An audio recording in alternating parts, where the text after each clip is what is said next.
Mi nombre es Daniel Freire y en esta ocasión yo voy a hablar sobre la solución de tres temas dentro de este examen integrador. El primero va a ser sobre la automatización de un proceso de electrólisis. El segundo va a ser el diseño del transformador para la grúa que se utiliza en este proceso de electrólisis. Y el tercero va a ser el cálculo de la caída de voltaje en media y baja tensión. Voy a empezar con el de automatización del proceso de electrólisis. Como podemos ver en esta página, el proceso de electrólisis nos dice el examen integrador que cuenta con tres compartimientos o tres tanques y una grúa. La grúa va a sumergir las piezas en una jaula en cada uno de estos compartimientos para realizar tres procesos. El primero va a ser de desengrasado de las piezas, el otro va a ser el aclarado y el tercero donde se dará un baño electrolítico. El proceso va a contar, como ya había dicho, con una grúa y dos motores. Un motor que va a manejar la parte de subida y bajada de la grúa y otro que va a permitirle moverse hacia la izquierda y a la derecha. El control va a ser realizado por un PLC S7200 en el cual vamos a programar el proceso de automatización y físicamente va a ser manejado por unos interruptores finales de carrera. Como se puede ver aquí tenemos la aplicación el TIA Portal B14. En esta aplicación es en la que procedí a realizar la programación, como se puede ver aquí, la programación del proceso de automatización. Aquí podemos ver las entradas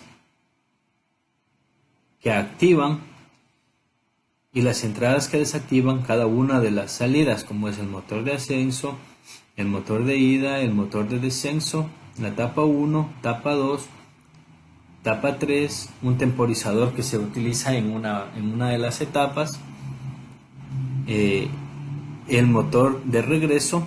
Todos están activados por una operación lógica que es un relé autoenclavador que se lo conoce como set reset, que permite activar y desactivar las salidas. Aquí en realidad se me hace un poco difícil explicar el funcionamiento, por lo que eso voy a hacerlo un poco más adelante en la aplicación PLS Sim. La tabla de variables tanto de las entradas como las salidas que se va a utilizar. Aquí se puede ver que el botón de marcha está en la entrada 0,0, el final de carrera 3 en la 0.1, el final de carrera 2 en la 0.2 y así sucesivamente hasta llegar también a las salidas que vuelta están demarcadas con la Q 0.0. La I indica que son entradas y las Q nos indican que son salidas en el PLC. Ahora sí, me voy a ir al PLC Sim, a la parte de la simulación, donde voy de cierta forma a simular cómo sería el proceso de electrólisis ya en la realidad. Bueno, el ciclo dice que inicia con el botón de marcha. Eso quiere decir que debe estar todo apagado y el rato que yo inicio aplasto el botón de marcha, se me va a encender la salida que dice motor de ascenso. Esto me indica que la grúa empieza a subir la jaula y esta grúa sube hasta que llega a un final de carrera 3. Como podemos ver aquí tenemos F3 que es el final de carrera 3. Al activarse F3 se desactiva el motor de ascenso y se activa el motor de ida, que es la salida que me permite que el motor empiece a moverse hacia la derecha. El motor sigue moviéndose hacia la derecha hasta que active el final de carrera 4. Una vez que active el final de carrera 4, se puede ver que se desactivó el motor ida y se encendió la salida motor descenso y etapa 1.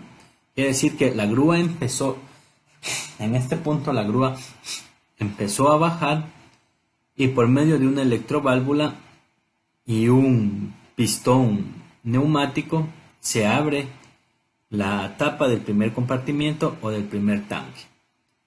La grúa sigue bajando hasta que acciona el final de carrera 2. Cuando acciona el final de carrera 2, automáticamente la grúa empieza a subir de nuevo. Se acciona la salida motor ascenso y se desconecta la salida motor descenso. Pero podemos ver que la tapa 1 sigue abierta. El motor sigue subiendo hasta que otra vez llega a activar el final de carrera 3. Cuando activa el final de carrera 3, se desactiva todo y solamente se activa el motor, la salida motor ida de nuevo. Indica que otra vez la grúa se está moviendo de forma horizontal hacia la derecha y la grúa sigue moviéndose hasta llegar al final de carrera 5. Cuando llega al final de carrera 5 se repite el proceso, el motor empieza a bajar con la diferencia de que ahora no se abre tapa 1, sino se activa la electroválvula y el cilindro que abre tapa 2. El motor sigue bajando hasta otra vez accionar el final de carrera 2. Cuando acciona el final de carrera 2, se repite la misma acción anterior que nos indica que la grúa automáticamente llega al final de carrera 2 y otra vez empieza a subir. Esta grúa sigue subiendo hasta que de nuevo acciona el final de carrera 3. En el final de carrera 3 podemos ver que aquí ya tapa 2 se desactiva, lo que indica que este compartimiento se cierra y se activa de nuevo la salida motor ida, que quiere decir que el motor o la grúa empieza otra vez a moverse hacia la derecha. Esta grúa sigue moviéndose hacia la derecha hasta que llega a accionar el final de carrera 6. Una vez que acciona el final de carrera 6, podemos ver que otra vez la grúa empieza a bajar. Este proceso se repite, pero ahora se abre la tapa del compartimiento 3 por medio de la electroválvula y el pistón. En este punto la grúa sigue bajando, pero al llegar a la parte de abajo ya no va a activar el final de carrera 2, sino aquí va a activar el final de carrera 2.1. ¿Por qué se da esto? Es porque el proceso me pide que cuando la grúa llega abajo y active el final de carrera 2, me encienda un temporizador. Entonces yo no puedo utilizar el mismo final de carrera 2 porque ese está programado para que apenas se active, la grúa o el motor empiece a subir de nuevo. Entonces tuve que auxiliarme de otro final de carrera, un final de carrera auxiliar, en el cual cuando llegue a este punto no se va a encender enseguida el motor de ascenso, sino va a esperar un tiempo, que en este caso es 5 segundos lo programado, antes de encenderse este motor de ascenso, como vamos a verlo ahorita. Activamos y solo se desactivó el motor de descenso, pero después de un rato, como acaba de suceder ahorita, pasó 5 segundos y ahí recién la grúa empezó otra vez a subir. La grúa sigue subiendo hasta que igual en la parte de arriba llega a un final de carrera 3.1. De la misma forma como se explicó anteriormente, no puede ser el final de carrera 3 porque este está configurado o programado para que el motor se mueva hacia la derecha, y en este punto el proceso me pide que el motor regrese hacia el punto de partida. Entonces con el final de carrera 3.1 yo cierro el compartimiento y activo el motor regreso. En este punto la grúa ya no se está moviendo hacia la derecha, sino empieza a moverse hacia la izquierda. La grúa se mueve hacia la izquierda hasta llegar al final de carrera 7. En el final de carrera 7 me indica que se activa la salida motor descenso, lo que indica que la grúa empieza a bajar y la grúa baja hasta llegar a un final, a otro final de carrera auxiliar, en este caso 2.2. No utilizo ni el 2 por lo que ya expliqué antes y ni el 2.1 porque en este punto el proceso me pide que la grúa llegue hacia abajo, hacia el punto de origen, y ahí se acaba el proceso. Entonces si acciona el 2, va a empezar otra vez a subir la grúa, y si acciona el 2.1 va a activarse un temporizador y de ahí otra vez va a empezar a subir. Pero con el 2.2, como vamos a ver a continuación, se me apaga se me apaga el proceso y queda listo para que se monten, en este caso sería otras piezas, y volver a realizar su ciclo. Ahora aquí en la última parte tengo una entrada con el nombre OFF. Este me indica que por un caso de emergencia, esté donde esté el proceso, si yo aplasto OFF, lo que va a hacer es desactivárseme todas las salidas. Puede estar el proceso en cualquiera de los puntos. El rato de aplastar OFF, solamente se me va a desactivar todas las salidas. Por ejemplo, aquí podemos ver botón de marcha, OFF, se desactiva.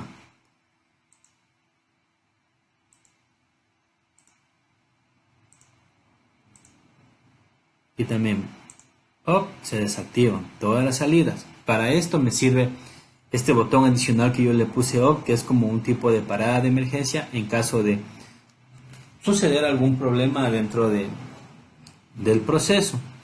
A continuación voy a hablar sobre los planos, tanto el plano de control, que está dado por el PLC, el plano de potencia, en el que tiene que ver los dos motores trifásicos que utiliza el proceso, y el plano neumático, en el cual por medio de un compresor se activan las electroválvulas y así también los pistones o los cilindros neumáticos. Aquí en el plano de control podemos ver el diseño del PLC y la conexión de todas, primeramente la conexión de las líneas de la tierra. Aquí vemos que se puentea, como es conocido, este PLC tiene una fuente de voltaje continua interna, entonces se alimenta por corriente alterna, pero nos da una salida de corriente directa, que es donde se conectan todas las salidas todas las entradas del PLC. Y aquí tenemos masa que simplemente se puentea para cerrar el circuito. Igual en las salidas, como podemos ver, de la parte de corriente alterna se alimenta los dos bloques de entradas y las salidas están conectadas a los contactores que manejan los motores y las electroválvulas. Tenemos el motor de ascenso, el motor de descenso, el motor de ida, el motor de regreso, etapa 1, etapa 2 y etapa 3. De igual forma en el circuito de potencia podemos ver los dos motores trifásicos con su configuración de cambio de giro. En este contactor tenemos el giro normal, y en el contactor de acá están cambiadas las fases que me indica el cambio de giro del motor dependiendo de la necesidad, igual en el contactor de acá. Y en el último plano tenemos, como ya había dicho, el plano neumático, que está activado por un compresor, una fuente de mantenimiento y las electroválvulas y los cilindros neumáticos. Esto es todo con respecto a la parte de PLC. Muchas gracias. Bueno, siguiendo con el segundo tema que me toca explicar, a continuación voy a explicar cómo se realizan los cálculos para el diseño de un transformador. Los datos con los que constamos son el voltaje primario de 480 voltios, el voltaje secundario de 220 voltios y la potencia total de 10 HP, que en este caso nosotros tuvimos que darle tomando en consideración cuál sería la potencia que requieren los dos motores con los que trabaja la grúa del tema ya antes explicado. Para conocer el área de sección transversal vamos a utilizar la fórmula que nos dice que área es igual a la raíz cuadrada de la potencia. Transformando los HP a vatios tenemos que el área es igual a la raíz cuadrada de 7457 vatios. Realizando el cálculo nos da que el área es igual a 86,35 centímetros cuadrados. Es muy importante tomar en cuenta que se va a trabajar en centímetros cuadrados en este caso.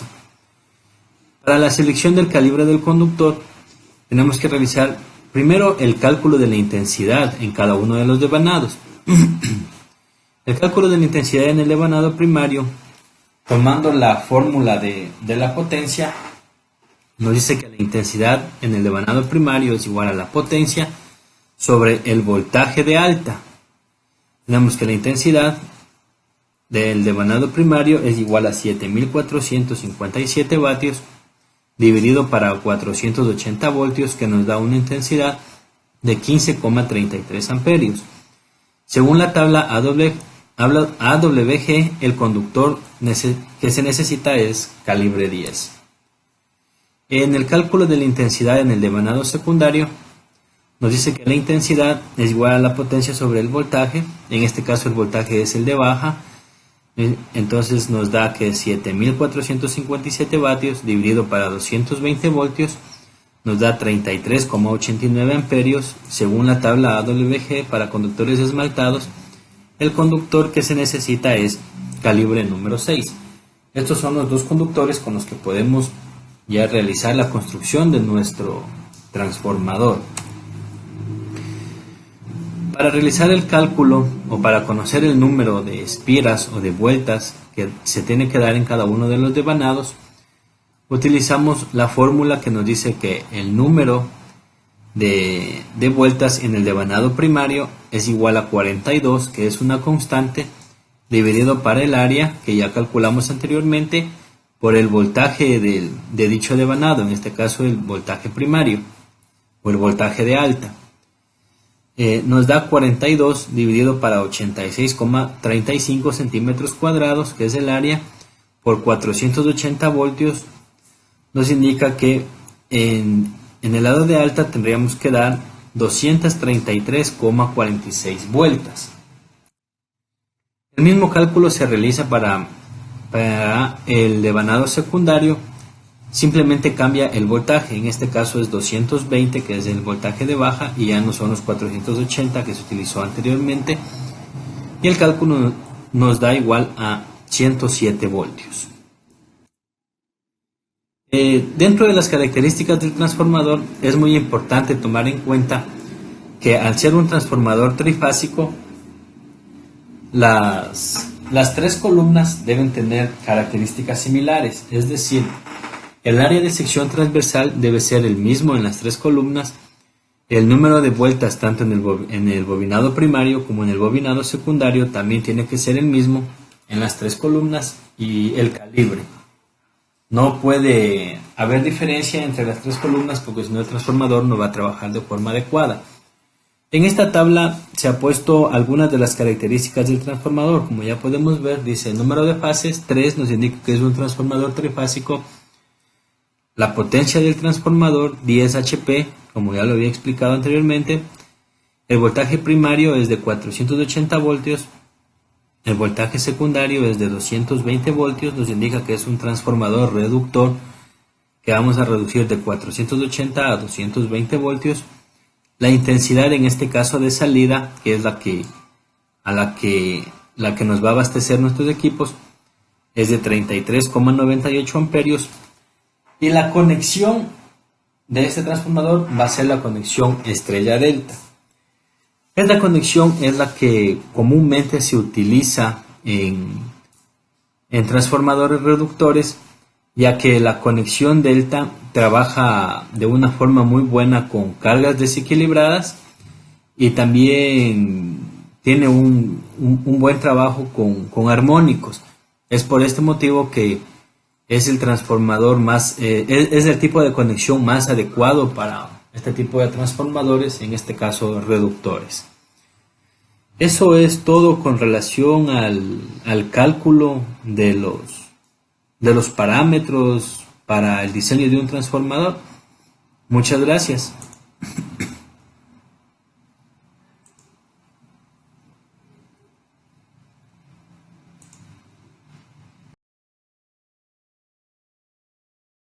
¿Qué tal? Ahora vamos a realizar los planos de construcción aquí en el programa AutoCAD 2018 para el transformador. Listo. Vamos a escoger primero una vista. Vamos a poner la vista superior en la cual nosotros vamos a trabajar para que se nos facilite. Vamos a dibujo, polilínea, como vamos a dibujar la parte del transformador. Tenemos aquí de base 70.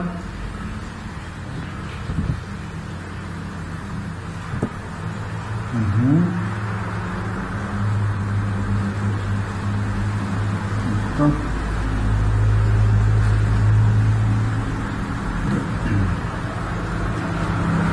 Subiendo tenemos 54.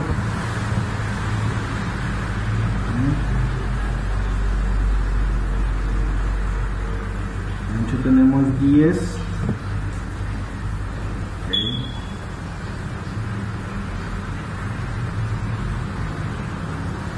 48.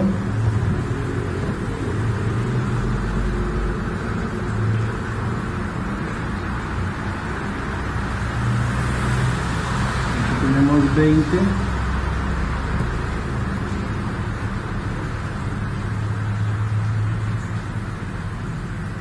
Tenemos 48 igual de subida. De ancho tenemos 10.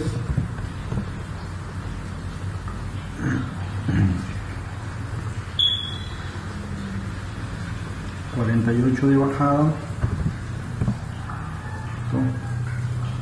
separación de 20... otra vez la altura es de 48...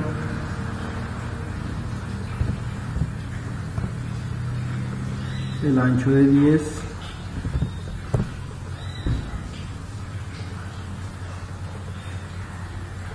y de bajada tenemos 54.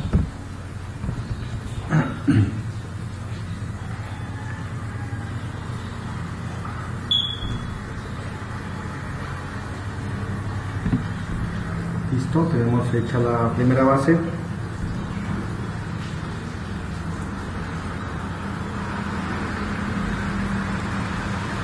a ubicarnos en esta parte frontal. A dibujo, polilínea. Vamos a tratar que salga perpendicular de esta línea. Okay.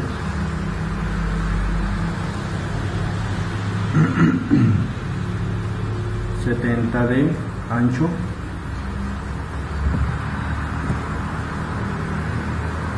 Okay.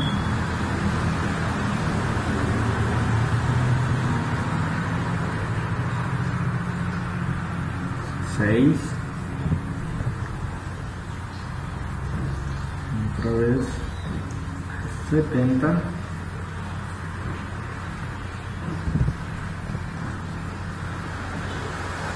Acá abajo tenemos esto. Listo. Ya tenemos nuestras bases del transformador para donde nosotros vamos a poder realizar nuestros 3 bobinados. Van a haber 3 de base. Para poderlo obstruir y quede de forma de un sólido, vamos a señalar como regiones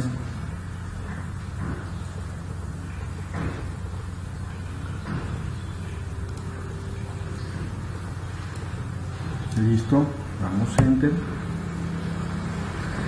y las tenemos señaladas como regiones.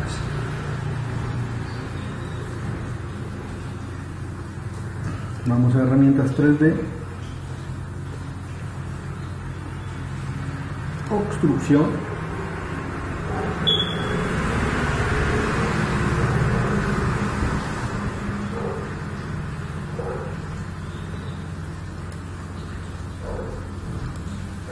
señalamos las dos, damos enter y vamos a ver la profundidad que nosotros vamos a quedar, bueno, la altura sería, ¿no? 8.7.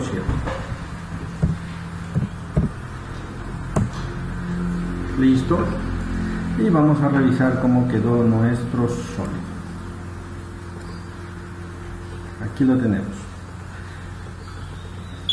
Este es el núcleo. Este es el plano del núcleo para la construcción del transformador. Sobre este núcleo nosotros vamos a realizar todos los bobinados, los 3 bobinados.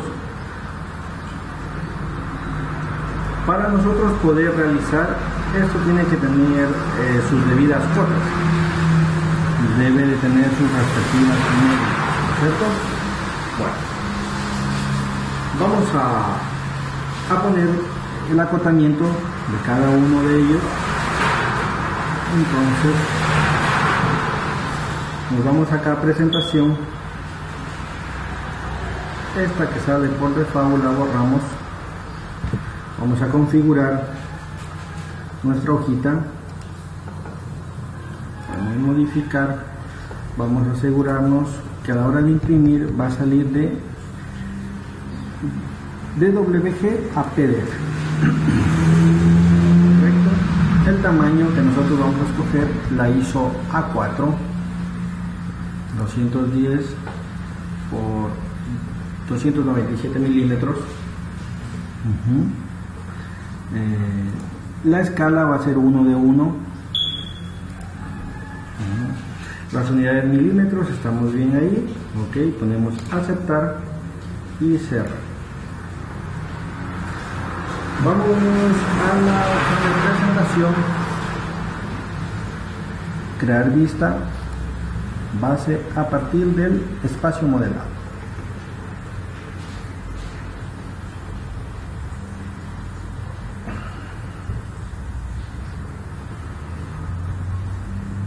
Ok, tenemos la una.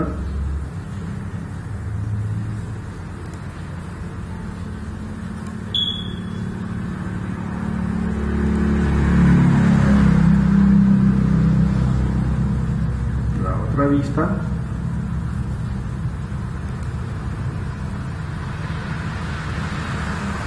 Y la observación de nuestro sol.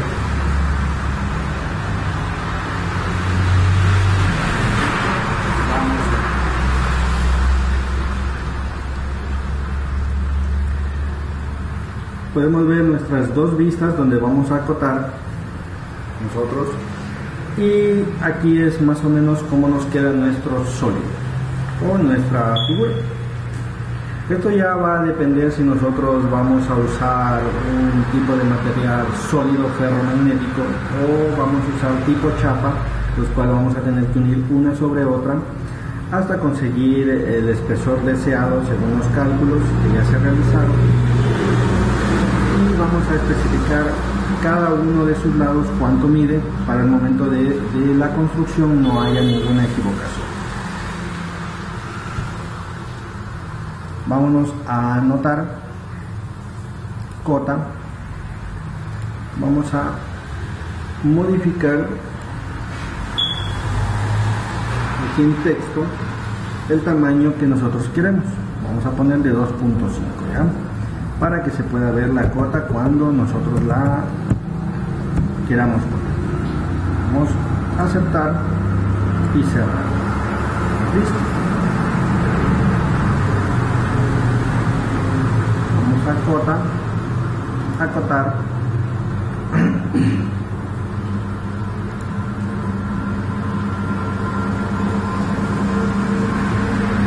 Listo. 70,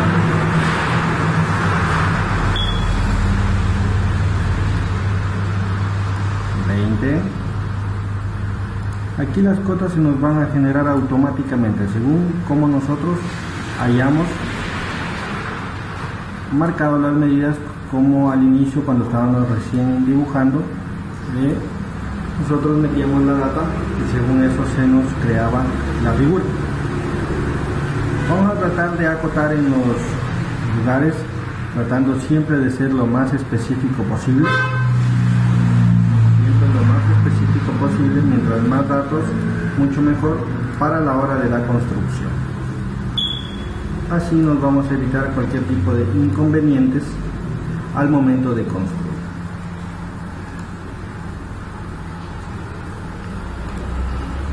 Siempre tratando de que estén las cotas las más precisas y necesarias al momento de la acotación, y así nos va a facilitar la construcción.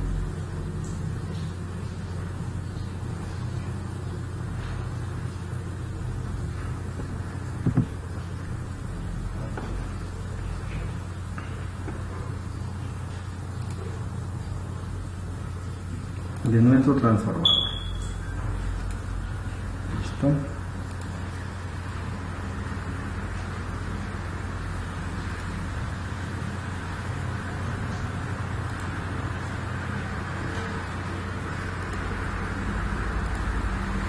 Y por ahí.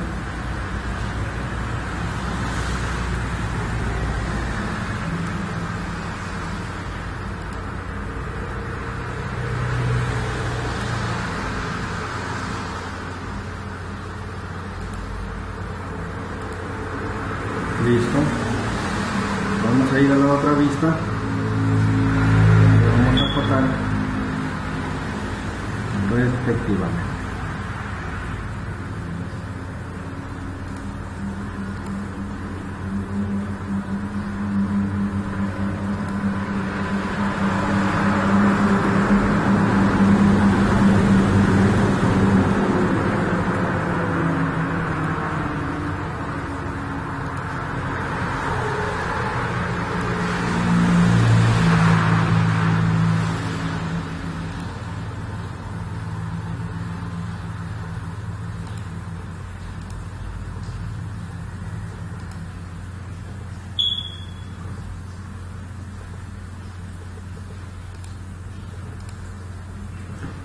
Listo, hemos realizado las dos vistas, las acotaciones respectivas.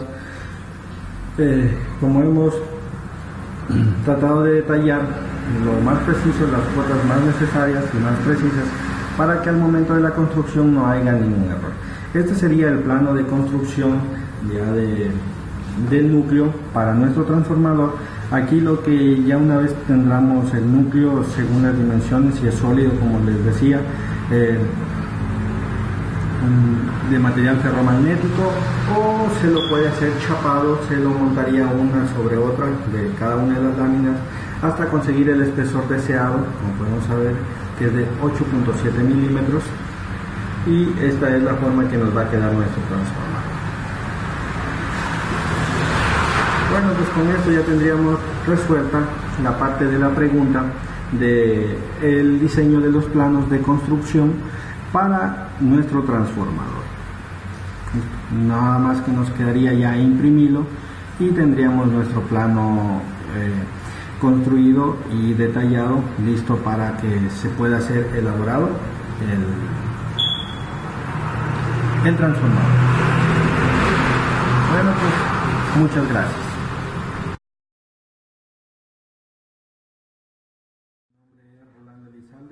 Yo les voy a hablar justamente sobre la elaboración del procedimiento y el análisis de riesgo para la construcción de los transformadores eléctricos. Bueno, la pregunta es la elaboración de una hoja de proceso y valorar los riesgos derivados de la ejecución para la construcción de un transformador eléctrico. Nosotros hemos diseñado esta plantilla. Como podemos ver, el encabezado dice procedimiento y análisis de riesgo para la construcción de transformadores eléctricos, desarrollado por Rolando Elizalde. Tenemos una flecha, la locación en la cual se está desarrollando sería el taller de ensamble, la descripción de la actividad o tarea, tenemos operación de construcción de transformadores, tenemos 4 columnas: secuencia de pasos de la tarea, riesgo, impactos reales o potenciales, acciones de control y el responsable de la ejecución. En el paso número 1 tenemos chequeo de EPP necesario. Bueno, vamos a hacer la verificación del EPP necesario para la operación y verificar el estado también del EPP. Nosotros con esto podemos mitigar lo que van a ser atrapamientos de manos, golpes con herramientas manuales y golpes contra objetos. Acciones de control: tenemos el entrenamiento de EPP y seguridad de manos, seguridad en la espalda, claro, de nuestra postura, programa de manejo de seguridad de manos para la inspección de herramientas y nuestro EPP necesario.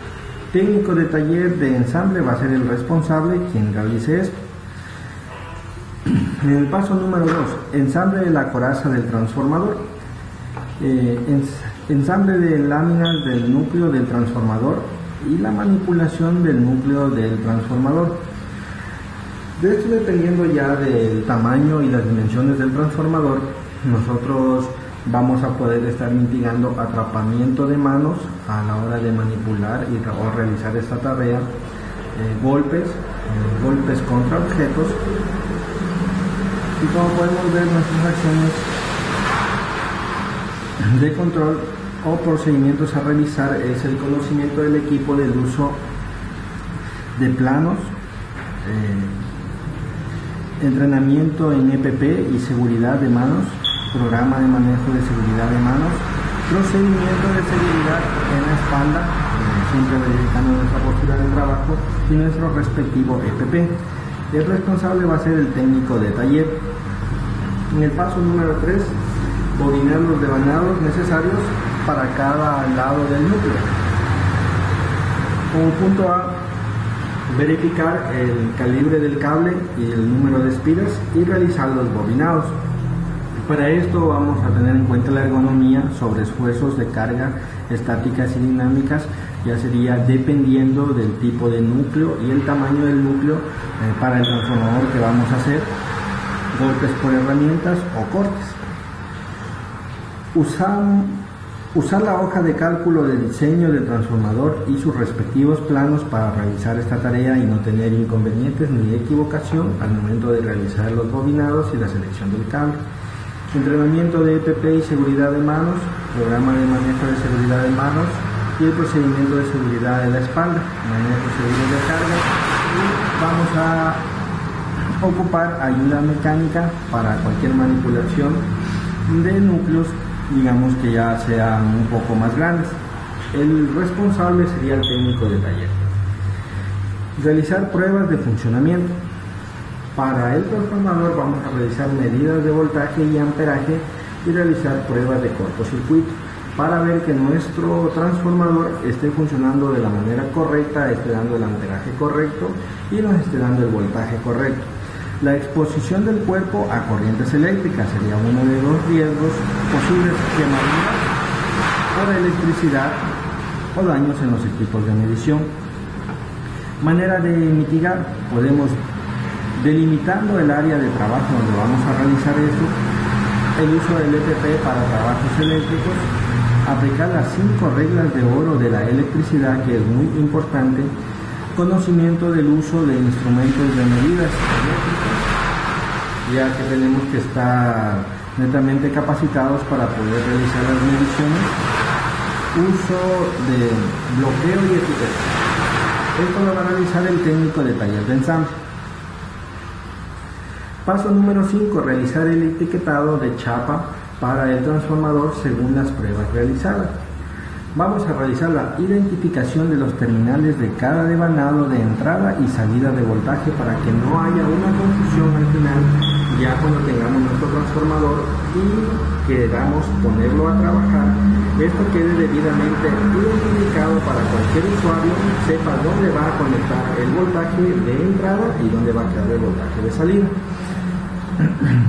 Y etiquetado de voltajes y amperajes máximo de trabajo del transformador.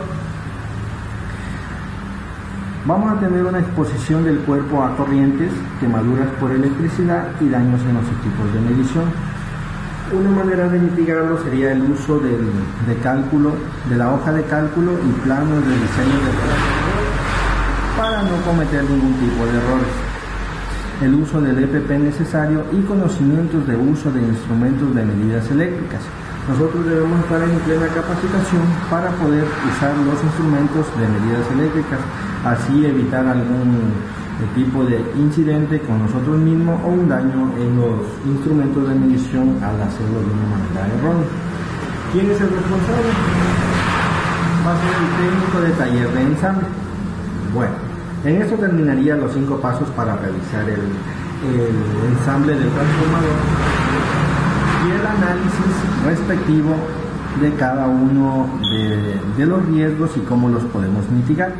Hemos adicionado también el equipo de seguridad o precauciones necesarias. Por ejemplo, vamos a tener que usar siempre cascos, gafas de seguridad, calzado de seguridad, en este caso tienen que ser aislante o dieléctricas, protecciones auditivas, guantes dieléctricos, traje o ropas especiales, podemos usar ropa jeans, extintor de fuego por alguna necesidad, por algún tipo de coto, bloqueo y etiquetado si vamos a energizar o desenergizar tableros eléctricos, señalización, demarcación, iluminación y suspensión de fluidos eléctricos. Tener mucho cuidado de no tener cosas o partes húmedas en donde nosotros vamos a estar.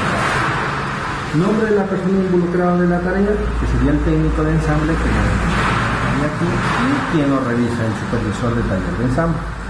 Adicionalmente hemos puesto como unas ayudas más para poder nosotros identificar y mitigar estos tipos de riesgo, como son la identificación de peligros y 2, la identificación de aspectos.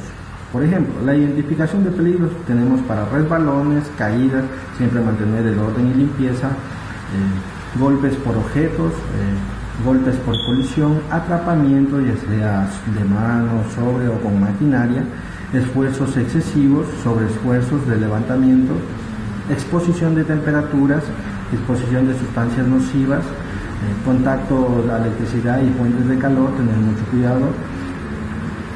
En este caso, accidentes vehiculares, tal vez si se estaría transportando el equipo, ya dependiendo de las dimensiones del transformador que sea, explosiones o incendios, lesiones ergonómicas y otros riesgos de seguridad. Identificar los aspectos como son liberación de contaminación al aire, del agua, ya que algunos transformadores suelen usar tipo de aceites refrigerantes, consumo de recursos naturales, descarga de aguas residuales, en el caso lo amerita, contaminación del agua, generación de residuos peligrosos, etc. Medidas de control recomendadas, por ejemplo, para manipulación de herramientas y equipos, tenemos examinar y seleccionar la herramienta, equipo adecuado. Por acá tenemos asegurar que la tarea sea desarrollada por personas autorizadas bajo una supervisión o debidamente capacitadas. Por ejemplo, tenemos trabajo en altura, si en el caso es de instalación, digamos, del transformador, verificar fijación de la escalera. También tenemos movimientos de carga, si se lo va a realizar o se lo va a manipular de un lado a otro. Fuentes de ignición, como garantizar que los equipos o tableros eléctricos estén desenergizados y bloqueados al momento de trabajar. Resbalones o tropiezos, siempre aquí, como podemos ver, mantener el orden y la limpieza en el sitio de trabajo que vamos a realizar. O para la parte eléctrica, que vamos a asegurar el uso de guantes certificados, justamente la ropa aislante que tiene que tener la persona que va a trabajar con electricidad, tiene que estar debidamente aislada, verificar voltajes siempre con los instrumentos de medición antes de realizar alguna operación o conexión de cables, ¿no? Garantizar el retiro de fusibles de los interruptores magnéticos, etc. Con toda esta plantilla también nos podemos ayudar a la hora que uno va a trabajar fuera de los pasos que ya tenemos detallado aquí, para que sea de una manera segura y así podemos estar a salvo nosotros o las personas que estén supervisadas, para que, así como se está realizando la tarea al inicio del día, al final del día esta persona la realice de una manera exitosa y sobre todo que esté a salvo y sano cuando ya termine su tarea.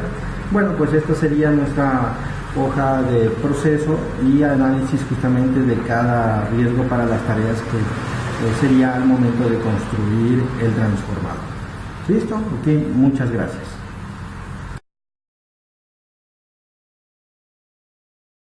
Buenas noches, estimados ingenieros. Mi nombre es Cristian Tobar y pertenezco al quinto de electromecánica para el ELOA.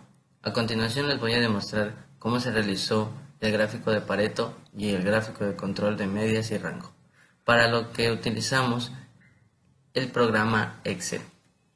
Refiriéndonos a los datos de tabla de Mega Electra en el gráfico de control, tenemos que se necesita determinar el tiempo que tardan sus trabajadores para realizar el mantenimiento de los circuitos. Con estos datos,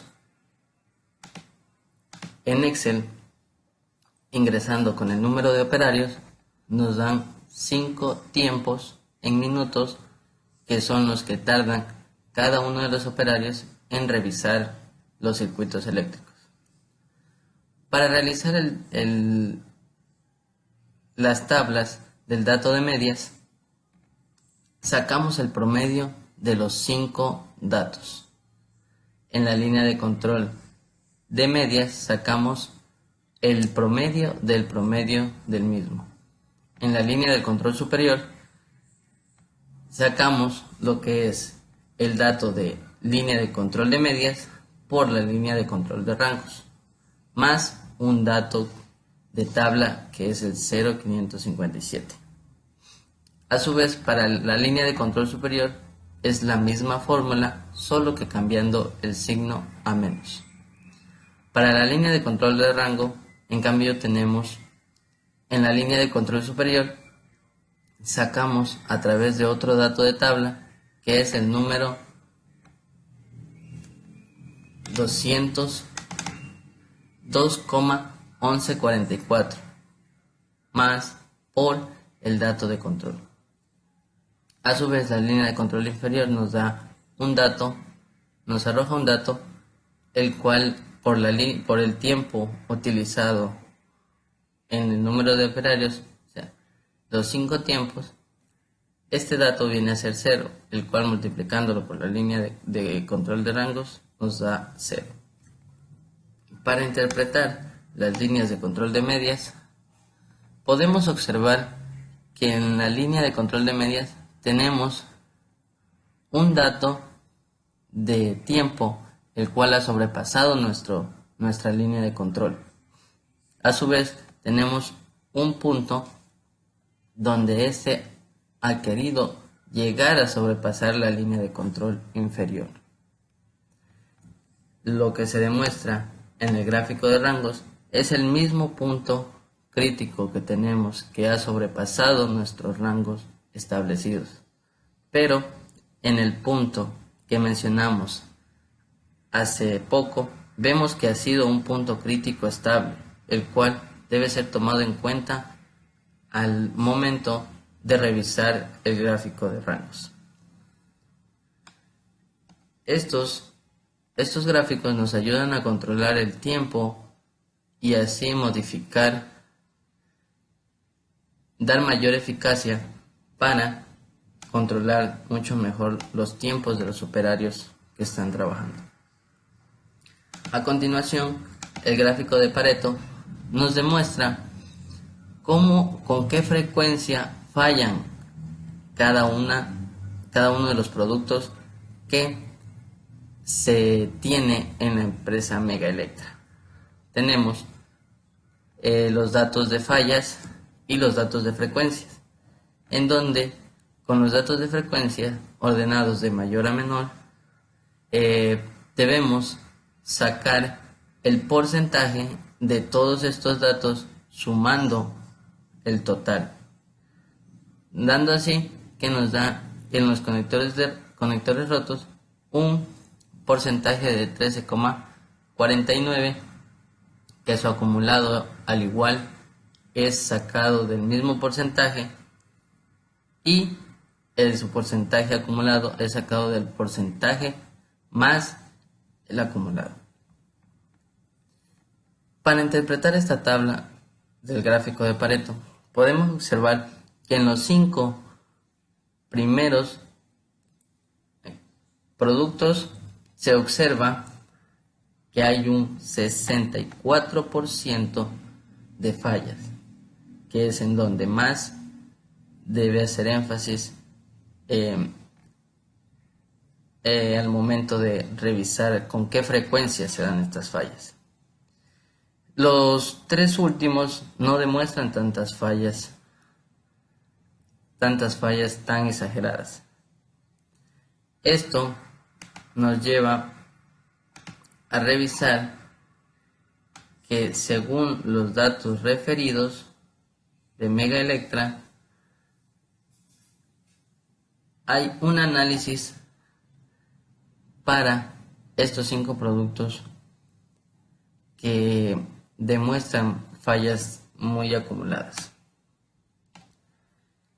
Esto se podría decir en cuestión del diagrama de Pareto y en cuestión del diagrama de control y medias, referidos a la empresa Mega Electra que presta sus servicios de mantenimiento. Muchas gracias y que tengan una buena noche.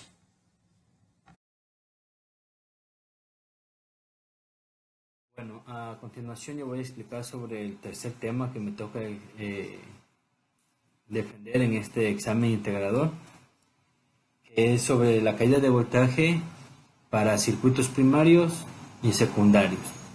En el examen nos piden calcular la caída de voltaje de un transformador de 30 kVA en un tramo de 50 kilómetros.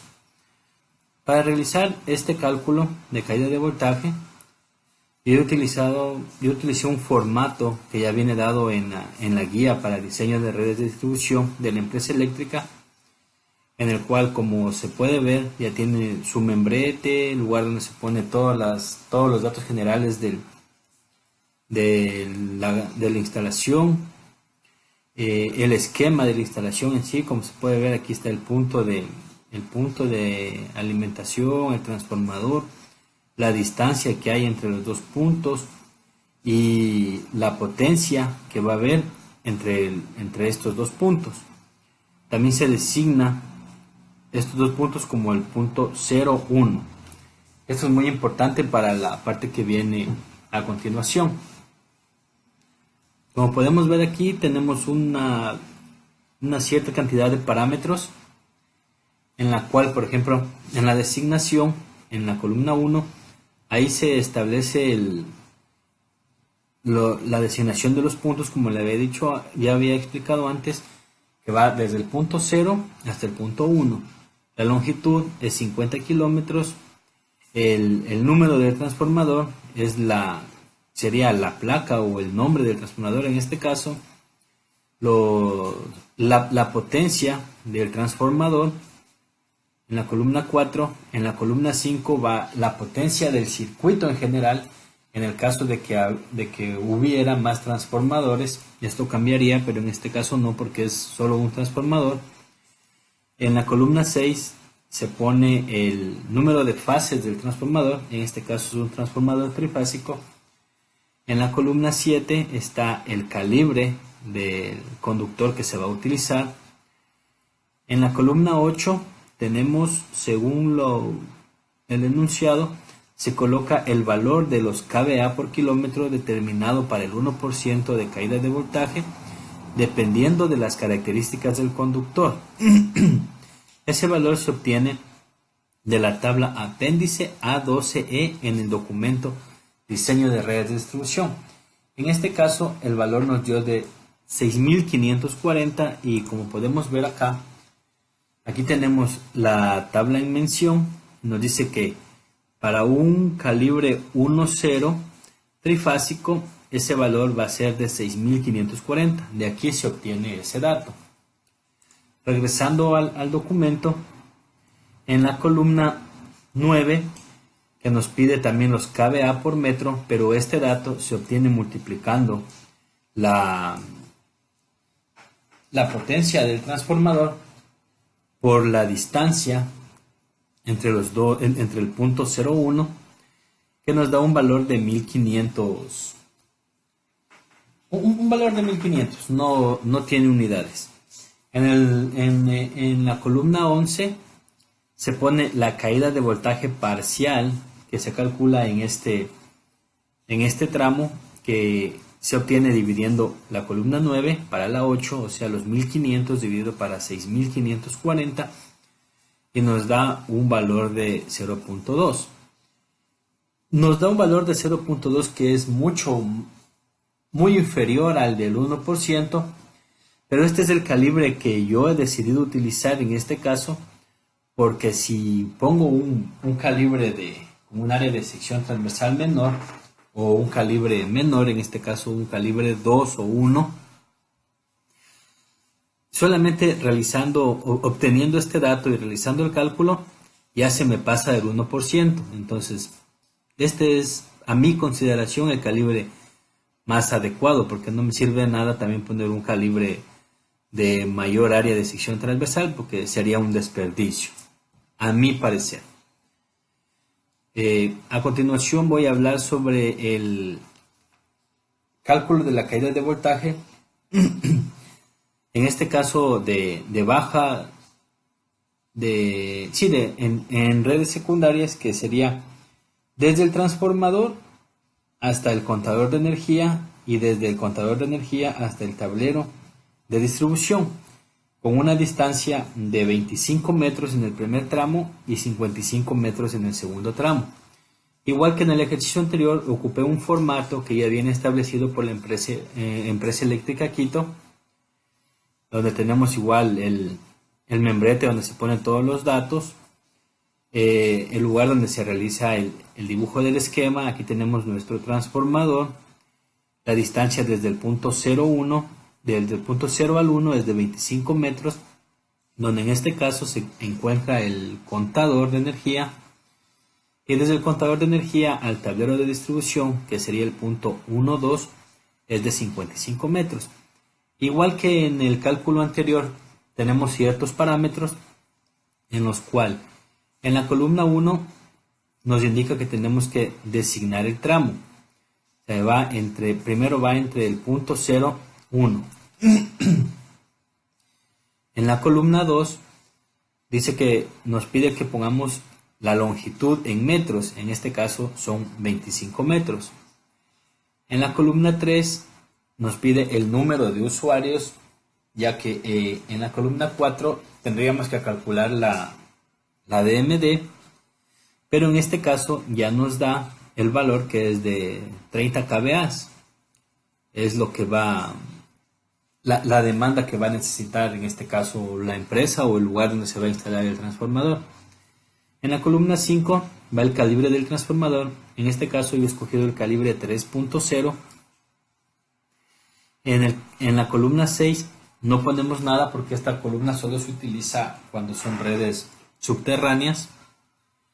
En la columna 7, igual que en el ejercicio anterior, son los kVA por metro y se obtiene de una tabla que a continuación vamos a observarla. Aquí tenemos los kVA por metro. Para el calibre 3.0, transformador trifásico es 925, que es el valor que tenemos aquí en esta columna, y los kVA por metro de la columna 8 se obtiene realizando el cálculo entre la demanda del transformador y la longitud, que viene siendo 750. Al igual que en el ejercicio anterior, la caída de voltaje parcial se obtiene dividiendo la columna 8 para la columna 7, que es 750 dividido para 925, nos da a 0,81 voltios, que sería la caída en este tramo, la caída de voltaje en este tramo, y este valor se lo copia igual en la columna 10, ya que en esta columna se va sumando cada uno de los valores que nos va dando en otros cálculos, como vamos a ver a continuación. En el tramo 1, 2, La longitud es de 55 metros. El número de usuarios es 1 porque es el mismo. La demanda es la misma porque es el mismo usuario. El calibre para esta sección para este tramo yo he escogido el 2.0.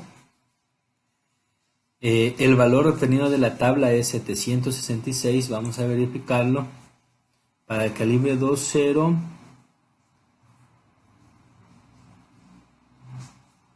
trifásico 766. Aquí está el valor.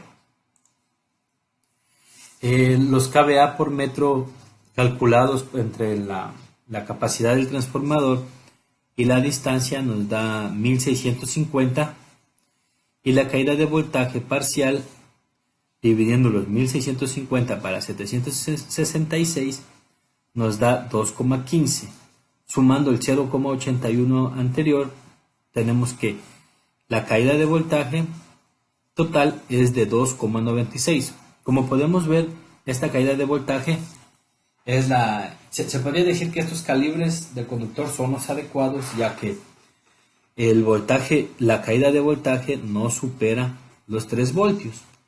Eso es todo lo que podría explicar con referencia al cálculo de caída de voltaje, tanto en redes primarias como en redes secundarias. Muchas gracias.